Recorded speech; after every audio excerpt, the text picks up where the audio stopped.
یہ تو تمہاری ماتم کا دن ہوگا۔ میں ایک مرتبہ اپنے شیخ مرشد استاد حضرت میسر امانت مولانا میسر اللہ خان صاحب رحمۃ اللہ علیہ کو خط لکھا، جس میں میں نے یہ پوچھا کہ حضرت کتنا ہی خوش و خضوع دل جمعی کے ساتھ نماز پڑھتا ہوں، مگر پھر نماز کے بعد دل میں یہ خیال آتا ہے کہ نماز جیسی پڑھنی تھی ویسی نہیں پڑھ سکا، ابھی کچھ نقص باقی ہیں۔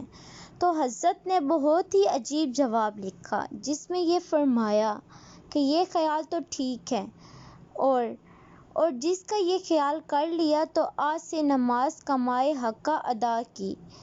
تو وہ تمہاری ماتم کا دن ہوگا۔ مطلب یہ کہ آدمی کو کبھی اپنی عبادت دریافت پر ناز نہ ہونا چاہیے، بلکہ ہر وقت یہی خیال کرنا چاہیے کہ ہم سے اللہ کی شأن و شان کچھ نہ ہو سکا، اور اگر کسی نے یہ سمجھا کہ بڑی شاندار عبادت کی ہے اور اس کے ہر اترنے لگا